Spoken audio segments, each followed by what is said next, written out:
Good evening and welcome to I'm Chris Parnell. Reporting from Moscow. Tbilisi. Times Square. May your dreams be your only boundaries in life.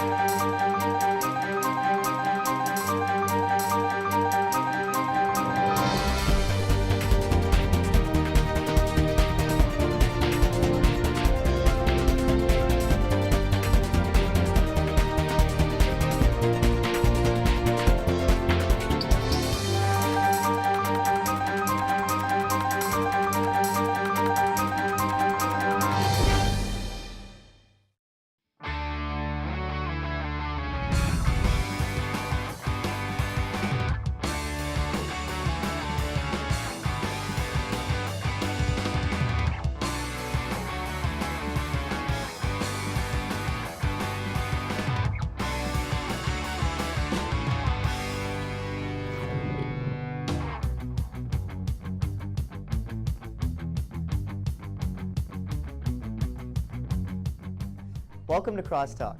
I'm your host, Kaif Gilani. On today's show, we'll be discussing the Poplar Pike Playhouse's latest spring musical, Big Fish. We'll be speaking to the musical director, Mr. Steve Danielson, as well as two of the principal characters, played by Sidney Armstrong and McLean Mayers. But first, we'll be joined by the overall director, Miss Ashley Williams. Join us. Welcome, Ashley. Thank you. So tell us, what is Big Fish all about?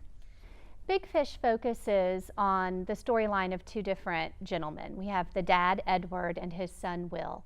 And it's really a journey of both of these two men. It's Edward coming to grips with his own death, and Will is on the journey of figuring out what is real about his dad and the kind of father he wants to be to his own son. And did Big Fish first debut as a musical on Broadway? It did not. It actually started as a book and then was turned into a movie in 2003 and then became a Broadway musical 2 years ago. So it's been through every type of medium. Yes, it has. Okay.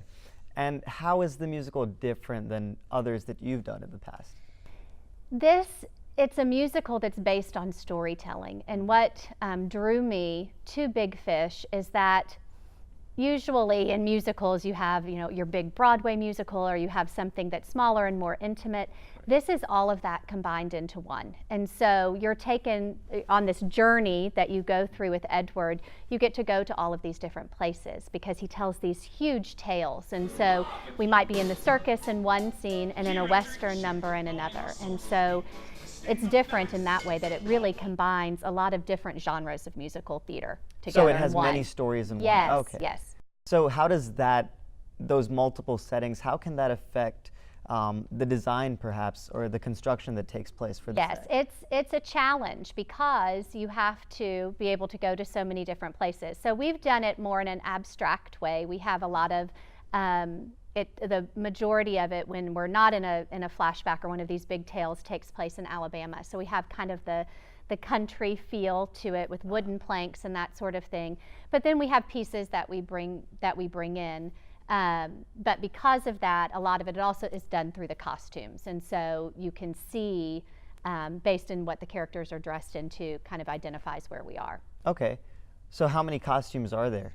Oh my goodness, I couldn't even begin to count. Because we go to all of these different places, and it is a large ensemble show, even though it focuses on these two stories, the ensemble is used to tell the stories. He meets a witch, and he meets the circus performers, and all these different people. So because of that, each actor has multiple costumes for which scene or number they're in. And you said the ensemble plays a big role. Yes, they do, because even though they're Edward's stories, he uses these people throughout his life to tell them. And so the ensemble gets to play a big role, whether it's in through the dancing or through the songs themselves.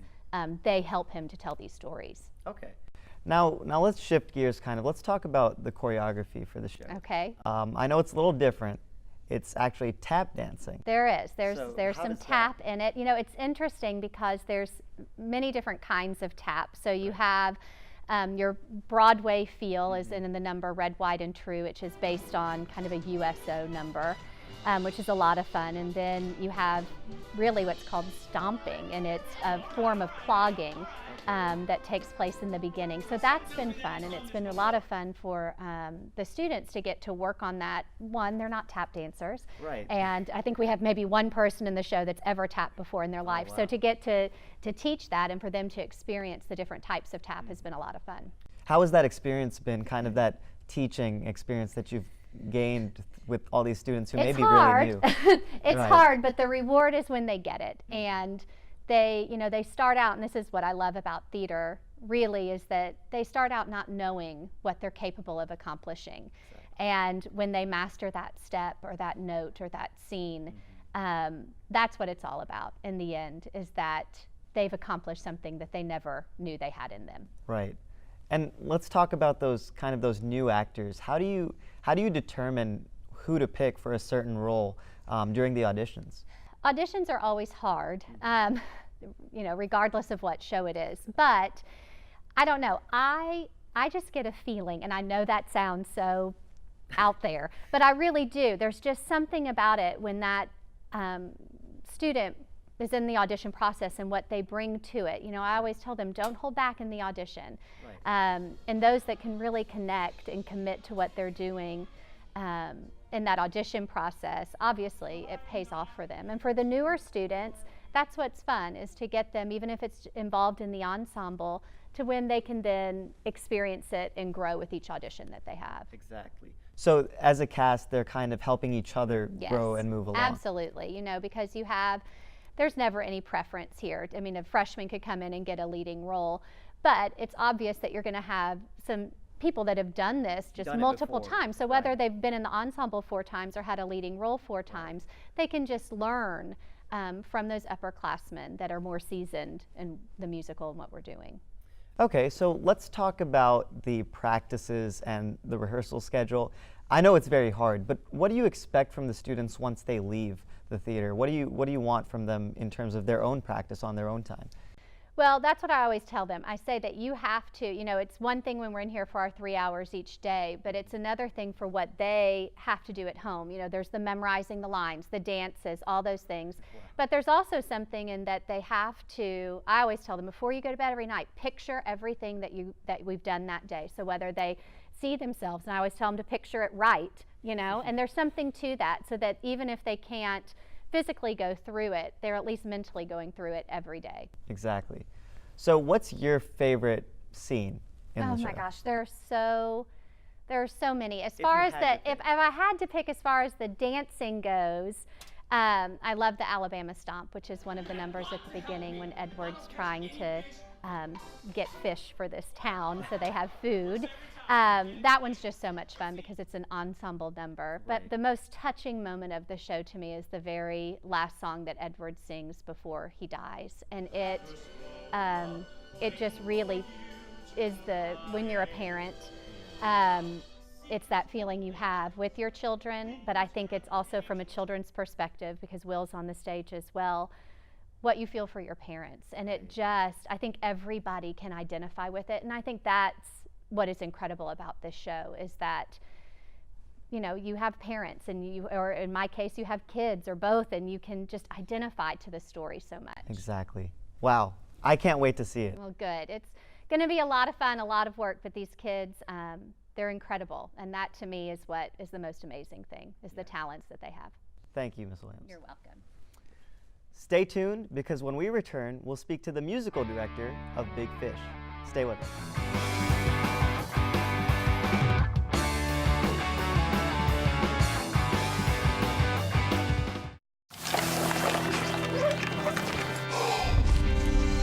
Check it out. When it gets cold, Hey, get that feels like the end. There's no place to go, I won't give in. No, I won't give in. Keep holding on, 'cause we'll make it through, we'll make it.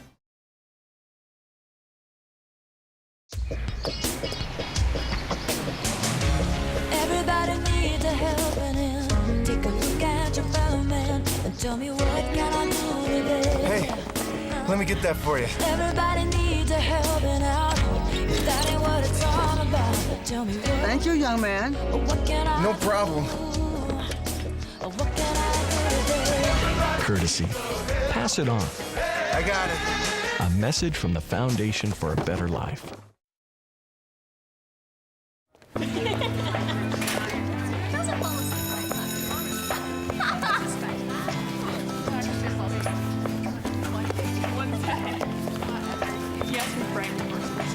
No way. Hi. Hi. Shine, come on and let it shine. Light me up, make me feel alive. Hi. You've got She actually said hi to you. shine on me today.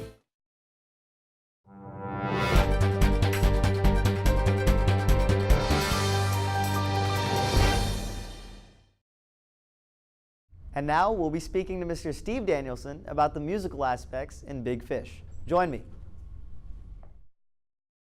So welcome, Mr. Danielson. How are you? I'm doing well, thank you. All right, so let's talk about the style of the music in Big Fish. Can you elaborate on it? The style of music, there are lots of different styles because the story is a lot of stories within the story. And so each experience that Edward Bloom tells sort of uses a different style of music. There's the dark, creepy witch music. There's the big production number with the tap dancing, very reminiscent of the early 20th century. There's a country western hoedown as we have almost a gunfight going on. So I mean, there's a lot of different styles that are used in this show. Okay, so let's talk about kind of the process that you go through when you're selecting someone from the auditions after you hear them sing. How do you kind of select who you want based on their vocal audition? What do you look for? Well, we look for tone color. Do they have a pleasant sounding voice? We look for someone who can project well. We look for someone who can carry a pitch and can stay on rhythm. And also very important, we look for someone that has a good personality. Because even someone that can sing well, if they can't act well, it makes it difficult to put them on stage.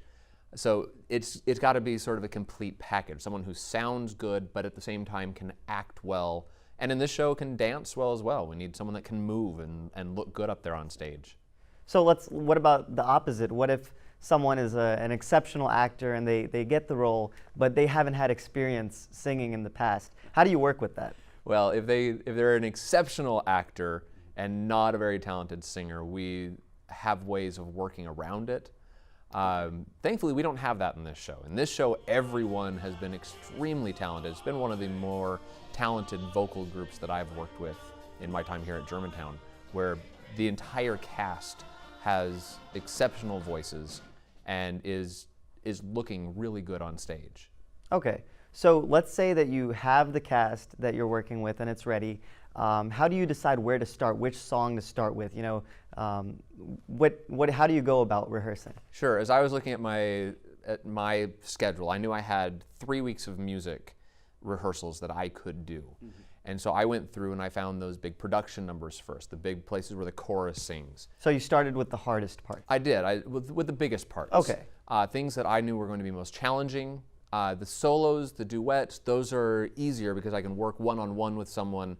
There's not as much time needed to teach them the notes, and then they can go work on their own. Where with the chorus, I have to teach 20 people their part, and then 20 other people a different part, and then I have to put it all together. So, you know, the chorus parts are more difficult in order to learn. So I start there, make sure those are solid. We have a solid foundation before I get into the solo parts. Okay, so how long does it take you on average to teach one song? Well, it depends on the song. Some songs we can get done in half a rehearsal. Some songs take several rehearsals. I mean, they're difficult songs, and so we work on a section and say, okay, go home and work on this tonight. We're going to review it in 2 days and see if you can still remember what we did, and then move on to the next section of the song. So just depending on the song will determine how long it takes. There's not a set number.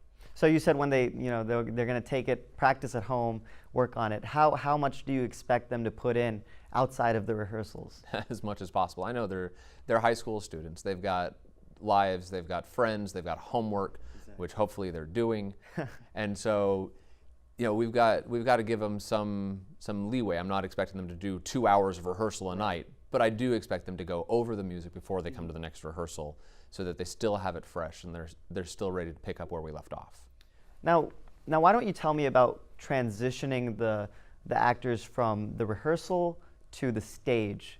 Kind of, you know, when they learn the music at first, it's without all the dancing, but once they have to dance while doing it, it's a little harder. It is. It's a tricky transition from sitting in a choir room learning the choral parts to putting it on stage. It's difficult to move and remember the parts that you sang, you know, a week ago. So it takes constant review. It takes constantly going over the parts again. You know, it takes practicing knowing where you move when you're singing a particular note, and making sure that those movements are aligned together. Right. Yeah. Okay. Now, tell me a little bit about the music from Big Fish. If you could pick one song that sums up the message of the musical, what would that be? If I could pick one song that sums up the musical, I think "Fight the Dragons" would be the one that I would pick. This is where Edward tries to tell his son why he's telling the stories. He is trying to let him know that what he wants more than anything else is to make his son proud, and to make his son a better man than he has been. He tells these stories where he's always the hero, where he's always great, and he's trying to inspire his son to greatness. He knows that his life hasn't been quite as grand as he makes it out to be in these stories, but he knows his son has potential for that. And so in Fight the Dragons, he's trying to tell his son that. His son doesn't get that until later in the play. He finally understands what his dad is trying to do. But in that song is where we sort of capture, we know what Edward is trying to do with these stories. Right. So you would say that the music kind of controls the mood of the show? Oh, absolutely. Because with each story that Edward tells, it's a different mood, it's a different setting, and so, you know, you have different feelings and different emotions that you're expected to feel as you watch this and as you listen to the music. And the composer was very deliberate in what he did.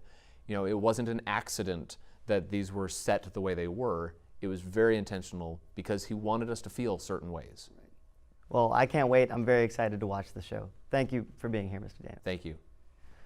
Stay tuned, because when we return, we'll interview two talented cast members about their experiences during rehearsals of Big Fish.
Make a difference. Pass it on. A message from the Foundation for a Better Life.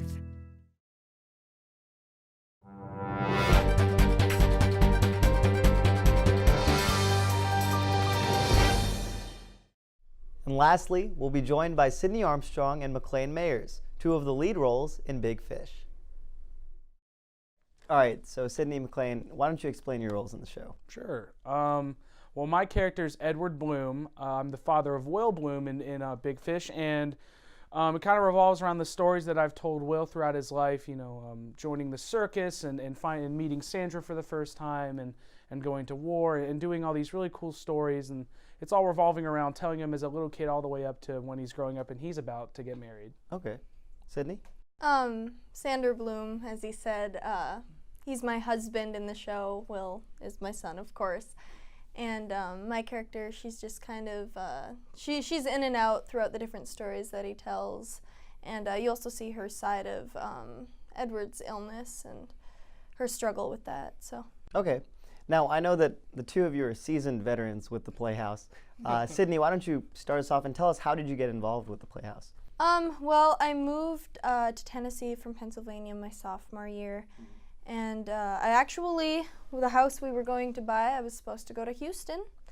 We ended up not getting that house. The last minute they decided that they weren't going to sell it anymore, and so I ended up at Germantown, not knowing really anything about the program or theater. I had done a show my freshman year in Pennsylvania, but I got involved just because I like the fine arts, I like singing, I like acting, and the rest is history. All right. What about you, McLean? Yeah, I guess no thanks to her. I've been doing shows since my sophomore year. She kind of forced me. She forced me to audition for the spring musical. We were doing The Wiz that year, and she kind of forced me into it. And I don't know. I guess the directors kind of took a chance on me, and now we're here getting ready for our senior show. Okay. Now let's talk about the show a little bit. Big Fish. How is it different from the previous musicals in which you've performed? I think it's a lot more serious than the past couple shows we've done. Don't get me wrong. I think there's a lot of really funny and exciting aspects of the show, but I think deep down at its core, it's a really raw story of just a father and son kind of reconnecting through the stories that Edward has told, and it's sad. Because Edward's dying slowly, and then Will's getting ready to start a new chapter in his life. So it's definitely something that I think a lot of audience members are going to be able to connect with. So a family show. Yeah, exactly, okay. Exactly. Okay.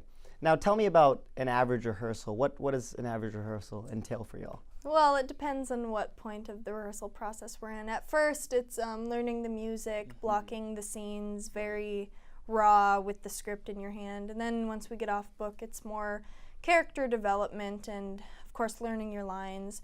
And now in the end part, opening night and the dress rehearsals, everything's very, very serious. You've become your character.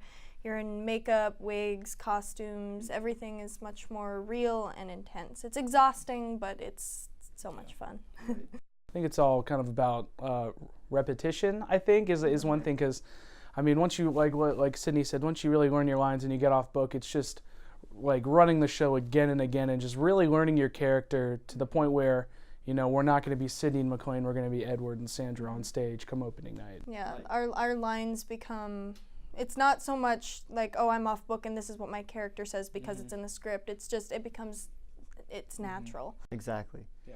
So now tell me about that. You said you become Edward and Sandra in the show. So how do you develop into your character as you go on through these rehearsals?